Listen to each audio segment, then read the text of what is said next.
Hello and welcome to the next instalment in the BTS Career Pathways podcast series. My name is Alex Langhorn and I head up the business support team here at BTS. In this episode, we are looking to explore some of the different challenges and successes experienced by people who are entering the financial planning profession. And the specific topic we're looking at today is quite exciting. Over the next 40 minutes, we're going to be discussing the marvelous world of social media and how you can use it to grow your professional brand. So if you're listening, you may already be a seasoned expert in social media, you may be using it regularly, or you might just be thinking about, what is this all about? Is it something I can use? And how do I do it? So helping me out today, because I too am a relative novice on social media. I enjoy it, I use it, but I'm certainly not an expert. But I have got joining me today, the fabulous Dan Graham. And I know that many of our listeners already are familiar with Dan. He is the head of community experience at NextGen Planners, along with a couple of other roles, which I'm sure Dan will tell us about himself shortly. And he describes himself, and I love this mission statement, Dan. You're on a mission to transform financial planning into an innovative, dynamic, and diverse profession and bring financial services into the 21st century.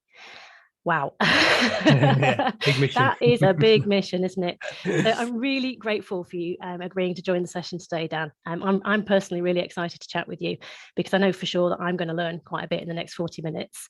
But in all seriousness, your posts do feature regularly in my newsfeed. You host podcasts, you post videos, you're constantly putting out new, exciting, relevant content to the financial planning community.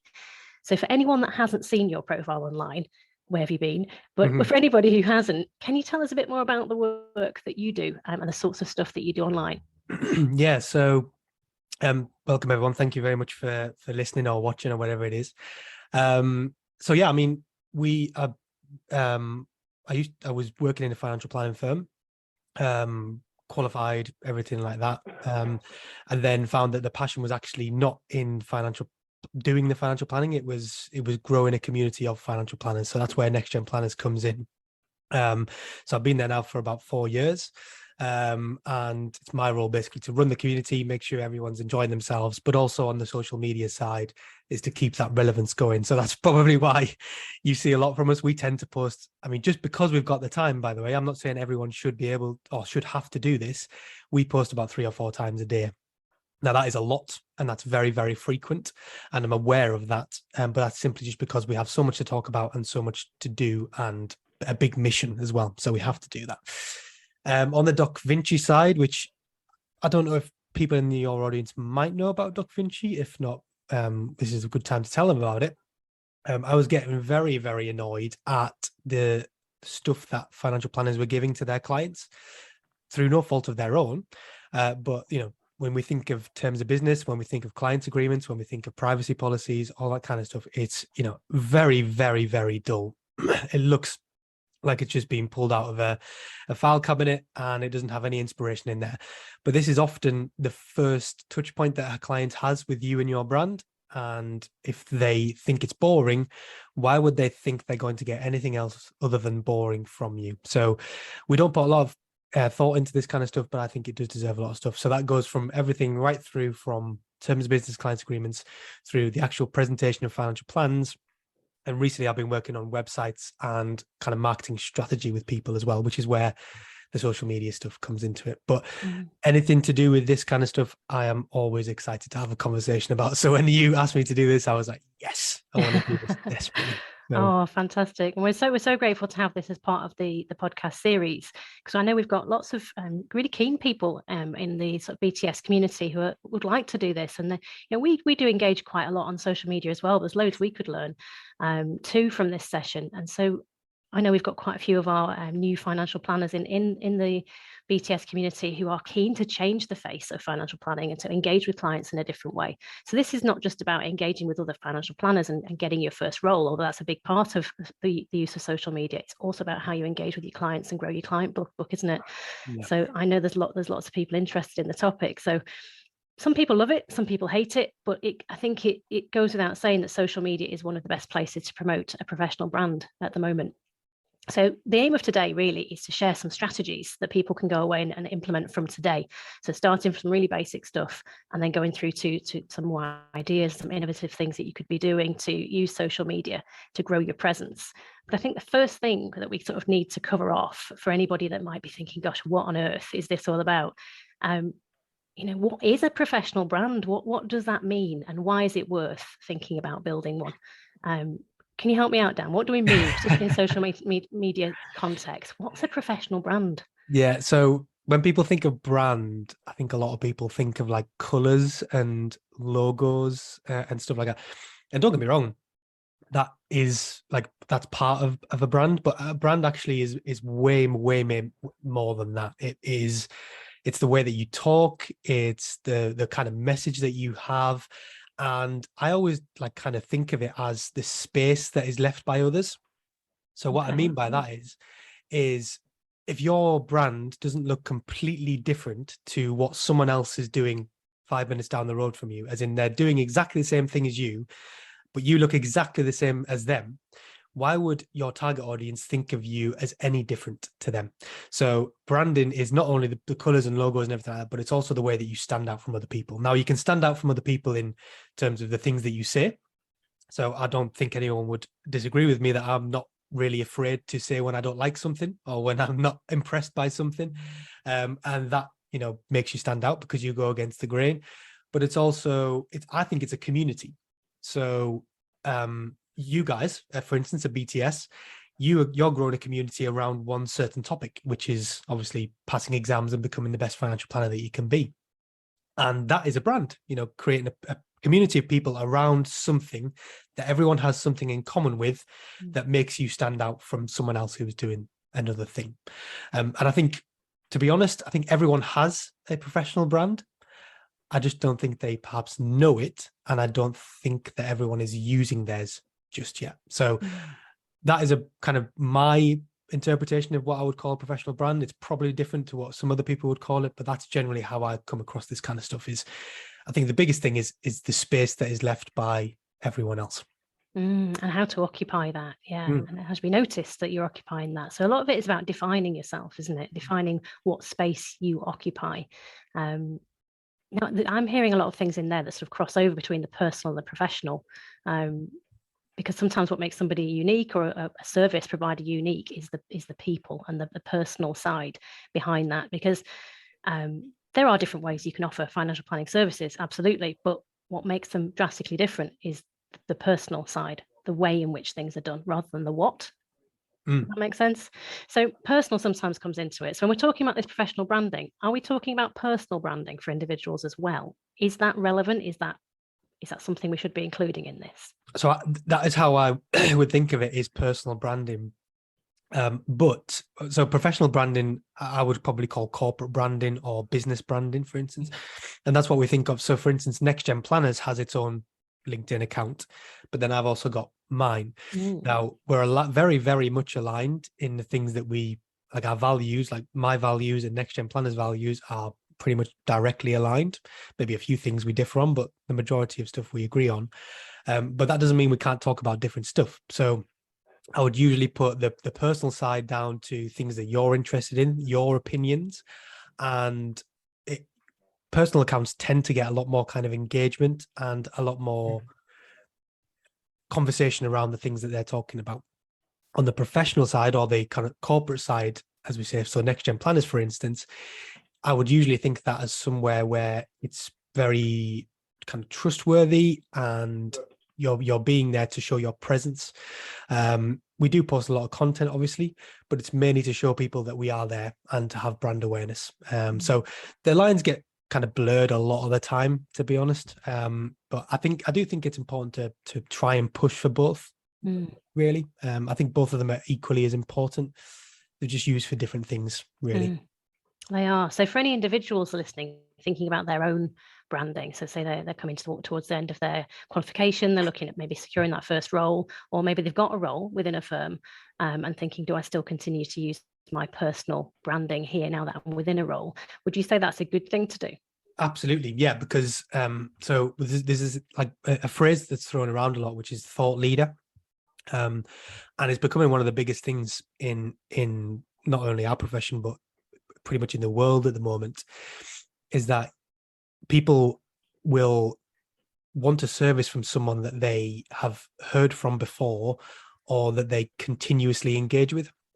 So for instance, there's loads of people in financial planning who get a lot of their clients because they are seen as a thought leader in that space. So if we think of a certain niche, for instance, or specialism, if we think of like people who help people with divorce, if a financial planner is constantly talking about their clients going through divorce or something like that, there's no one else that they're going to go to other than that person. Mm-hmm. So yeah, absolutely. You've got to keep this personal brand stuff strong as well as working on the business brand. But I think definitely have your own personal account as well. Yeah, and something I learned quite a little while ago, which sounds really basic, but when you create, say, your LinkedIn profile as an individual person, you can have more than one for yourself. Because at first I thought, okay, so I've got myself, and how do I put that within my organization? How do I use that to grow the organizational business when it's actually my personal profile?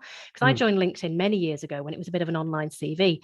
So it was very much me. And I very quickly learned that you can have more than one for different organizations. So if you need to be on brand with, say, for me, for BTS, my LinkedIn profile is my BTS personal LinkedIn profile, but there's nothing to stop me having another one if I had another interest somewhere else or something more personal. Yeah. So it's not a case that you have to have the one that's just you and you're exposing yourself to your professional community with everything that goes all of your background. You can pick and choose what you share personally within a profile that fits your organization by having multiple personal profiles. And that's not inauthentic. That's about being relevant to the audience that you want to engage with. You touch on something very important there, which is the change in LinkedIn. So I think a lot of people, like, LinkedIn's a really active social media site. It's my favorite personally, just because of how active it is and there's kind of things that get talked about on there. I mean, that kind of might tell people how sad I am. But it has moved on from just being a CV. I don't see it as somewhere to network with people who do the same thing as me. I see it as a complete marketing tool / somewhere to engage with others about great conversations. I don't see it as somewhere to promote like my past or to be recruited or anything like that now. I simply see it as somewhere to engage with people who are interested in what I'm saying, and also to potentially, leave an impact on financial planning as well. So I think it's a good point what you said. It definitely has moved on now from just that CV element. It has. I think other platforms have as well, which comes on to sort of the next question I've got really. There are so many different channels that you can use now. LinkedIn is one of my favorites as well, but you've got Instagram, you've got TikTok now, there's YouTube, there's Facebook, there's Twitter. Where do you start? If you're thinking, okay, I bought into this idea, I want to start engaging with communities online. Which one do I start with? Do I do them all? Are there some I shouldn't touch? Is Facebook appropriate for business? All those sorts of things start to roll into your mind. So what are your thoughts on different channels and how they can be used? God, I could literally talk for hours on this one. So I'm going to try and condense it as much as I can. Basically, I always tell people to try and focus on two if they can. So each of one of those has got a different audience on there and a different way that people use it. And I think that's what we need to remember is the consumption of these different social media sites is different. So when people go on TikTok, for instance, they usually distracting themselves from their day, and they're usually doing it either for fun or to find out about something that they're interested in. And if they find out something like educational along the way, then that's great. But they're not going on there usually. From my personal perspective, I'm never normally going on there usually to find something educational. If I was trying to find something educational, I'd go on LinkedIn or go on Twitter or something like that, or YouTube, for instance. And also the different types of audience that are on there. So although we would imagine that TikTok has a younger audience, it does. That doesn't mean that there's not going to be older audiences on there as well. Like, say, for instance, my parents have TikTok and they're approaching their 50s. I think my grandma has TikTok and she's in her 20s. So like, we shouldn't just write it off as being this kind of like, we shouldn't put people into groups of where we think they're going to be. There are patterns, there absolutely are. But I always just say to people, start with two. There's no reason to limit it to two, but two is pretty much the most you can concentrate on and give full focus to before you start spreading yourself too thin. Because if you spread yourself too thin, the quality just goes down. Even though the quantity might be the same, the quality just isn't as good, and you're not going to have as much impact on them. So if I was focusing on a younger audience, I would say Instagram, TikTok. If I was focusing on, a perhaps middle-aged audience, I would still maybe use Instagram, but then use maybe Facebook and LinkedIn as well in there. So there's loads of different things that you can do out there. Each one's got its own individual audience. But again, I wouldn't pinhole everyone into those little groups if I could. So none of them are inappropriate then for a financial planner to be using? No, I think absolutely all of them are like needed, depending on which one you want to think with. I think what the most important thing, which is hopefully what I get across today, is that, and I've been talking about this a lot recently, is that what we're trying to give people here is value and fun and engagement. I think I see a lot of people, again, through no fault of their own, because they haven't had any training on this kind of stuff. They're using it as like an advertising tool. And don't get me wrong, it can be a great place to advertise, and the odd advertisement for your financial planning firm or what you're doing or something is great. But that shouldn't be the only thing that you put out there. Because if that is the only thing that you're going to put out there, people will literally just see you as an advertiser. What you need to be putting out there is value, something that stops people in their tracks and say, wow, I didn't know that. Thank you very much. I'm going to continue to follow you and engage with your content. They don't get anything new from seeing you advertise about something that you're offering at the moment. So the biggest thing I can say to people is remember that you're posting to people who are looking for something from what you're saying. You're not just posting to robots who can be advertised to all the time. So value, fun, and engagement is what we're going for on these things. But if you just post advertisements, you can't expect anything in return, because you're not giving anything to your audience. So why would they give anything back to you? So little advertisements sprinkled around is lovely and it's perfect. If it's too much, then it's just you won't grow an audience or grow influence through that. So that's not the goal, I guess. So if we've got somebody who's just starting out or thinking about using their existing profiles, we talked about the importance of a professional brand and having one, and what one is. But where do you start if you're trying to build yourself a professional brand? What sorts of things do you need to be thinking about first of all? So I think it's what I talked about earlier, which is the thing about finding your space or finding your gap. So your brand is, like I said, the space that no one else fills. So think about who you want to work with, and also what makes you you, and then just build on that. To think of all the things that your audience might be going through. Think about what they might find interesting, and then also think about what you can offer them. And I think once you start that there's a great book which I've got. Well, people won't be able to see me pointing on them on the podcast, obviously, that's behind me, and it's called Building a Story Brand by a guy called Donald Miller. If anyone hasn't read it before, definitely give it a read. It's less than 200 pages. Great for people like me who have very short attention spans. But that book literally changed everything for me, because you realize that you are not the hero in your client's life. They are the hero. You are the guide. So all you're doing is you're just guiding them through life and making sure that they're fully equipped to be everything they want to be. So start with that space, start with that gap that is left by everyone else, figure out how you can fill that gap and what people are looking for, and then also remember that you're the guide and not the hero. Excellent. Okay. So starting to build your professional brand, you've got to identify that gap that you wanted to fill. So some of that, I guess, comes from using social media yourself to begin with and seeing what other people are putting out there.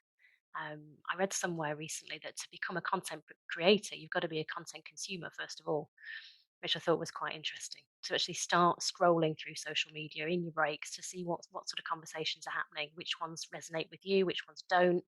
Are there gaps that you could start to talk about to engage with people? Could you complement things that are already happening? So I think being a user is a good starting point to help you identify what that gap might be. And then Yeah. you've got to think about who you want to talk to, I suppose, as well, because there's so many different audiences out there, and different tones and different ways you could engage. So when you think about engaging your target audience, first thing is think about who do you want to read your posts. This is so interesting, because I think this is probably the most important question. Financial planning is such a weird profession or industry, whatever you want to call it. I call it profession, in that we're the only, like, one of the only professions that sees having a target audience as something to not have as your default. So what I mean by that is when a lot of people qualify as financial planners, they want to help everyone and anyone, and they don't have what you would describe as a target audience. And then we get further down and we describe it as a niche or a specialism or something like that. In reality, it's just a target audience. Like we call it something else, but it is literally just a target audience. So I think a lot of financial planners that I see nowadays, they're realizing this, and they're starting with that target audience rather than just realizing it down the line. And that target audience can be a lot of things. So like there's really like specialized ones, like people who are going through divorce, or there's people who are doctors and stuff like that.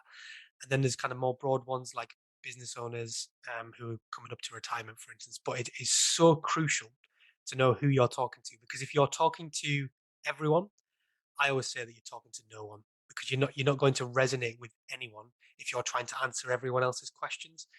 So there's a really good we did a session on this recently, a workshop for NextGen, and there's a really good lady in the States called Laura Latorette, and she only works with clients who are LGBTQ plus, and the reason for that is because they have different needs to what other people have. On the surface, it might seem like they don't, but when you get deeper down, they actually do. And so she only works with people who are LGBTQ plus. And what that means is when they come in the door, they don't have to come out to her because she already knows, and that takes that kind of level of stress away from them about having to say, to say the right thing or something like that. But it also means that she understands their intrinsic values, what they're interested in, and what they're going through at the moment. Not everything, but most things that they're going through. So I would always just say, start with your audience first, rather than starting with thinking that you have to post online first. Start with your audience first. Figure out what their big worries are, what their questions are, and then work around that. And you mentioned something about like who to engage with. Yes. Social media is like the coldest place ever because everyone is on there. So we have this thing in marketing of cold and hot. So like cold is, for instance, where someone's got no interaction with your brand previously. They don't really know who you are, and they've got no reason to listen to you or trust you or follow you or anything like that. Social media is full of that. How many times a day do you come across people that you've never met before or you've never even heard from? And it takes something really special to turn you from really, really cold to something that's going to be warm. And that thing is value. So unless you say something really interesting to those people, they're just going to scroll past because their brain is telling them this isn't useful. We need to carry on our day. We need to just think about the next meal, and we need to carry on going. Like that's our primitive instinct, is to just ignore something unless it's going to add to our survival. So unless you're stopping people in their tracks and saying you need to know this, they've got no reason to engage or interact with you. So you need to say something different.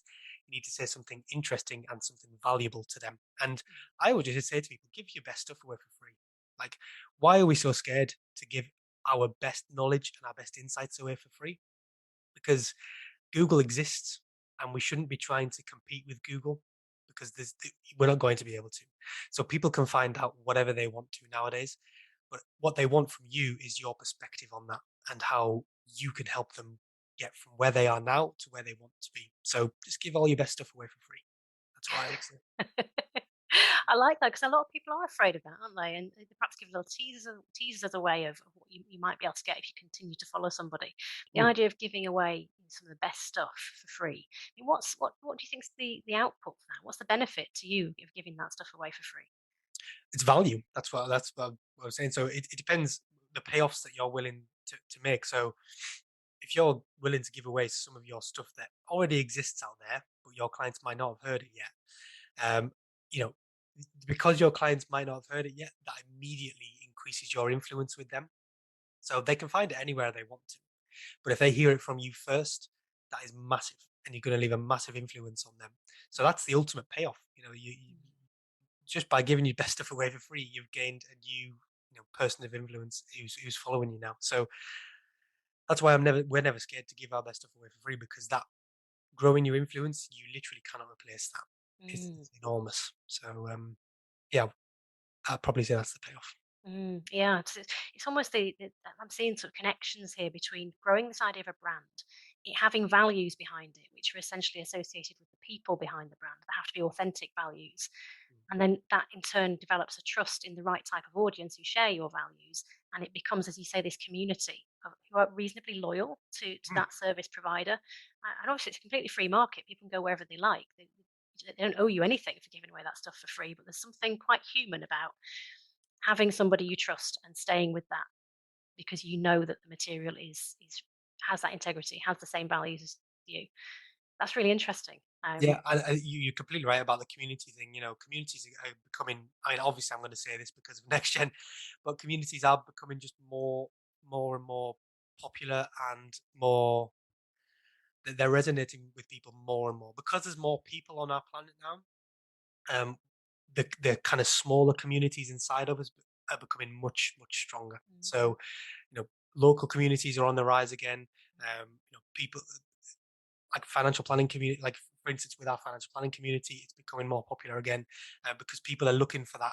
Because there's so many people out there, they're looking for that person-to-person interaction that they don't get from wider society. So, brand is community. That's the way it works. Yeah.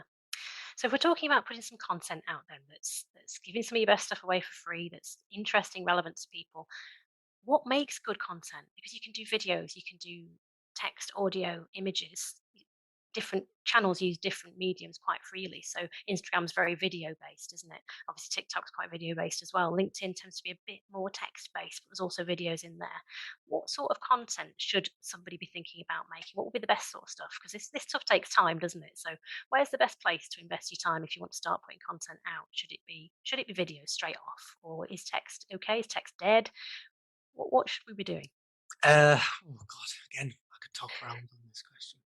So it really depends on what you want to get from social media as well, and how much time you have to put into it. Like you're right, videos and stuff do take a little bit more time. So I probably wouldn't start with them unless you're feeling really confident. I mean, again, though, I mean, last week I recorded a reel on our Instagram. It took me 10 minutes to make, and the response to it was amazing. We put it on TikTok and everything. Really did get a lot of views and stuff. And that takes 10 minutes to make.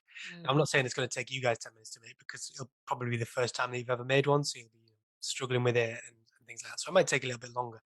But again, that's so much more accessible nowadays. When we used to think about creating videos, we used to think about like high produced, in studios and stuff like that. Whereas nowadays you can create pretty professional stuff on your iPhone. What's a reel for somebody who doesn't know what a reel sorry. is? Yeah. Obviously, some people might be just starting out thinking, "What on earth is a reel, and what is that?" Might have seen one, but what is one? What is one of these things? So they're short videos, basically. So they're Instagram's attempt at staying relevant when TikTok came out. So Instagram tried to become TikTok, basically, and they created reels on it. They've gone down pretty well. Like they're pretty popular. TikTok's more popular, obviously. But yeah, they're basically just Instagram's answer to TikTok. Right. So it's a short way of creating quite an informal video. Yeah. And that beautifully brings me on to the point I was trying to make with the question is the shortness of stuff. So where, as I mentioned earlier, we're constantly bombarded with stuff like content, people, communication, emails all day. We're just blasted with everything.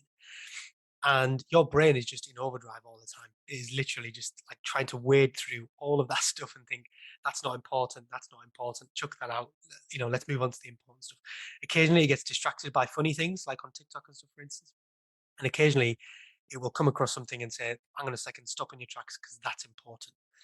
And the whole point of creating content is to do that, is to stop other people's brains in their tracks and say, you need to know this.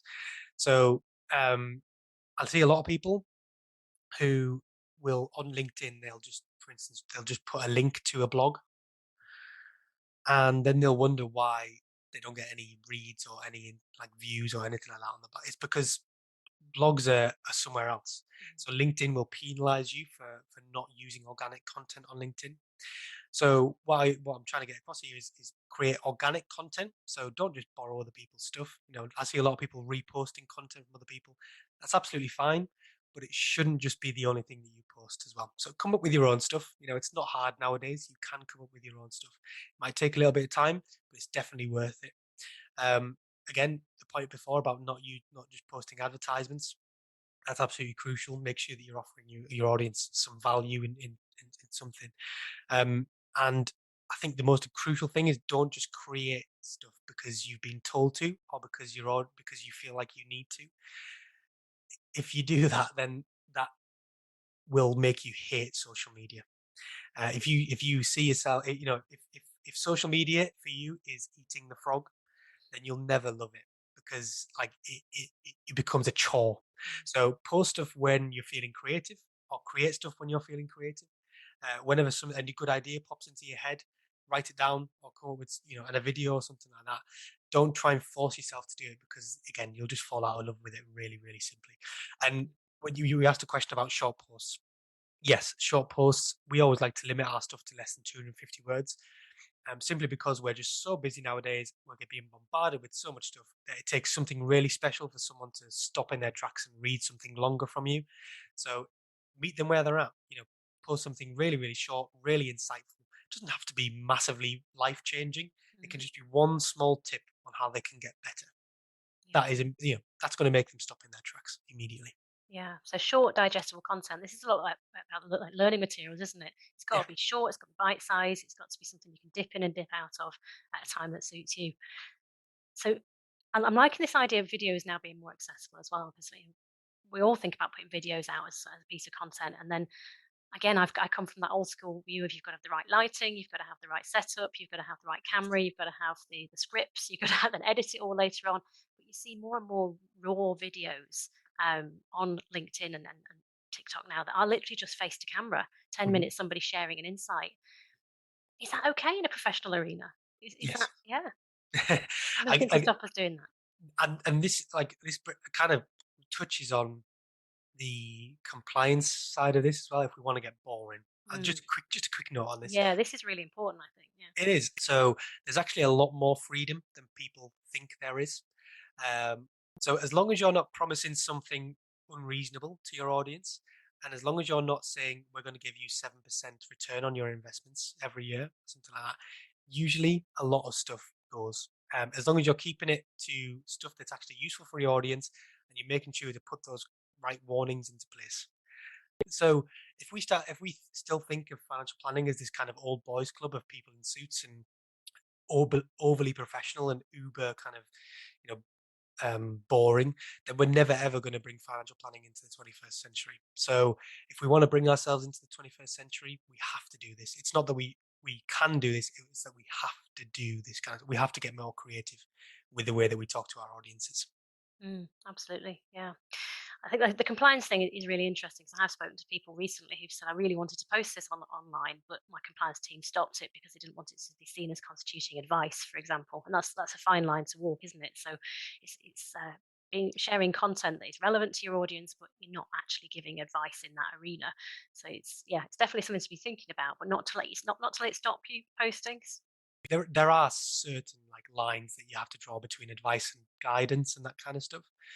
So there are a lot of great compliance consultants out there who understand the rules, like the back of their hand, and they'll be able to say, "Yep, that's fine," or "No, that's not," because there's a clear line between them. So yeah, listen to the right people on that area as well. Don't get put off by horror stories or anything like that. Usually, what you're posting is absolutely fine. I just want to give some people now some strategies to take away, if you like, or some examples of good practice. So a bit of both, if we can, in the last bit of time we've got available now. So first of all, can you pick out any social media accounts that financial planners should be following to see some examples of good practice? Who's doing it well at the moment? This is an easy one. This one. So there's a fantastic guy in the United States. We recently just had him on our podcast. He's called Thomas Kopelman. So that's Thomas, spelled with a H, and then his surname is Kopelman. And he runs a financial planning firm called All Street Wealth in, I think it might be the Midwest. You'll probably tell me off. I can't remember exactly where it is. He gets 90% of his clients from social media. And the way he does that is just by doing all of the stuff we've been talking about here. So he gives value, he engages with his audience, he puts videos and stuff up there, and he's just fun and interesting. So when people have a question about this kind of stuff, or they need any help with this, because they've been following him and because they're influenced by him, there's no one else they're going to go to. They'll go to him immediately. But also, what's great about him is he understands his target audience. So he only works with millennials and wealth builders, and as a result, he puts his content out there specifically designed for those people. So it goes down very well with them. You know, he's not trying to be all things to all people. He knows who he's talking to. He knows what they're looking for, and they love it. Someone else, because I know I'm wary of the time as well, is Make My Money Matter here in the UK. I don't know if anyone's ever heard of that. They're a great, they're not financial planning, but they're just a fantastic LinkedIn account to follow, so, and Instagram as well. So make sure to give them a follow. And then there's also, I don't know if anyone in the audience has heard of Katie Braden, from the US. On the video side, she creates some fantastic stuff about how you can use videos and framing and things like that as well. So definitely those three. I'm going to steal one more as well, if you don't mind. There's this has got nothing to do with marketing or social media or anything, but there's a great organization in the US called Choir. I think they call themselves Choir. So CHOIR. And what they're trying to do is make financial planning events and conferences more diverse. So we can probably imagine what a financial planning conference looks like. If you think about it in your head, you can imagine what that looks like. They're basically like sick of that. They're sick of going to those events. So they've come up with a framework for how to make financial planning conferences more diverse. So they're doing some great work in the United States as well. So 4 for the price of 1. Yeah. Amazing. They sound great.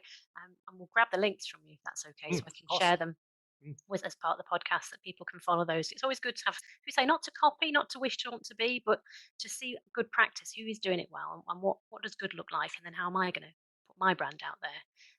There's loads of good work going on out there. Okay, so just to wrap up then, what would you say your top tips are for creating your first piece of engaging content?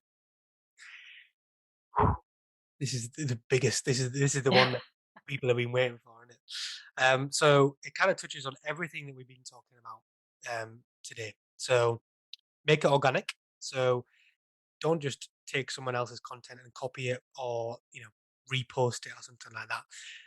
You've got plenty of thoughts and opinions in your head about the way that things should be or what's going to be helpful for your audience. So just write about it, or record it or create some content around it. Make it short, and crucially, something we haven't talked about today is simple. If you're going to try and answer too many difficult questions, off the bat, it's never going to go down very well. So put stuff into plain English, get rid of all the jargon, just make it very, very simple and short, less than 250 words, or if you're creating a video, less than 2 minutes, something digestible, short, easy for people to consume. Talk about what your audience actually wants to know. So you might want to talk about products and investments and pensions and all that kind of stuff because that's what you've been taught in your exams. Your audience doesn't care less about that kind of stuff. It's the stuff that they come to you for because they might have got a letter from their pension provider or something saying you need to take action with this. But that's not the stuff they really worry about. What people really worry about is, am I going to be okay? So talk about stuff that helps them realize that they are going to be okay or helps them along that journey. Don't talk about pensions and investments or relevant life insurance policies or anything like that because it's just not interesting for them. They don't know what it means and there's no reason why they should. That's why they have you there. And kind of on that as well, remember to write for your target audience. So know who your target audience is and write for them. I see a lot of people talking to their audience as if they're financial planners or as if they're colleagues. You're not going to get any clients from your colleagues or from other financial planners. You might pick up a few referrals or something like that. But what you're trying to do on social media is talk to your audience, not to people who do the same job as you, not to people who you're competing with. So write for your target audience, not for anyone else. I'm reading off a list by here. That's why I'm looking at that. It's a fantastic list. Yeah. Just 2 final ones. Ask people for their opinions. So comments and engagement is something that is like the gold dust of social media. So ask people what they think about something. We always forget to ask people what their opinions or what their thoughts are on something. So a great way to do this is like polls. I know that they have a bad name, but polls, questions, that kind of stuff, anything to get the conversation going. absolutely that kind of stuff is gold dust. And the final one is don't be scared to go against the grain. So I'm a northerner. I'm never scared to tell people what I think, which sometimes can get me into some pretty bad situations. But genuinely, if you want to become a thought leader and if you want to stand out, you need to say stuff that other people haven't said, or you need to say stuff that goes against what the common kind of acceptance is. Because otherwise, why would anyone listen to you? Because you're just saying the same things as anyone else. So don't be scared to say something completely different to what is currently accepted. Mm, amazing, Dan. And in the spirit of giving away your best stuff for free, you really did just give our listeners some amazing tips there, some amazing advice and strategy. So really, really grateful for those. We are coming to the end of our session now. I can't see any questions in the chat at the moment, but if anybody has a question that they'd like to ask, please feel free to bob that in there as we're finishing off here. Dan, if anybody wants to get in touch with yourself or NextGen for anything that, off the back of this session, what would be the most appropriate way for them to contact you in the vast array of social media? Which one's your preference? Well, as we're talking about social media, we should probably tell people to go to social media, shouldn't we? So, NextGen is obviously on all social media channels. So you just need to search NextGen Planners. I'm on LinkedIn, so you can find me on there. And on there is uh, my Calendly link, so you can book a call for 20 minutes. I'm not precious about giving people 20 minutes of my time. So if anyone wants to have a chat about this kind of stuff, I'm more than welcome for you to book some time in and to just ask some questions. Like I said, we're not precious about giving this stuff away for free. If you have any questions, I'm more than happy to point you in the right direction. So you can find my Calendly link on there. And then, of course, NextGen Planners is available everywhere as well. Fab, that's incredibly generous, Dan. Thank you. So that is the end of our session. Now there were loads more questions I could have asked, and I'm sure there's lots more ideas for further future podcasts that we could put together, or examples of little videos we might be able to do down online. I can see loads of follow-ups from this session that I'd be excited to do. Got some thank yous in the chat for you as well there. So thank you for your time. Thank you to everybody that's listened. I hope you've taken something away from the session. As I said at the start, love it or hate it, social media is here to stay. It's a big part of lots of people's lives. And once you get sucked in, you do kind of get sucked in. It's quite a funny one, isn't it? Once you get in the groove and get your confidence up, you're away, and it goes from there. So hopefully we've encouraged some people to have a go and shared some tips with people who are already in use of social media. We've shared some advice for them to further their accounts. So that's everything we're going to cover today. Thanks again, Dan. Thanks to everyone for listening. No, thank you. And yeah, thank you to everyone for listening. I know it's not the easiest thing in the world to listen to a northern person talk for 45 minutes. Or two northern people. Two northern people, two northern. And Jeff's also here somewhere as well, isn't he? So it could have been three northern people. That would have been a nightmare, wouldn't it? I know it's not the easiest thing in the world, but I really appreciate everyone's time. So thank you, everyone. Fabulous. Thank you.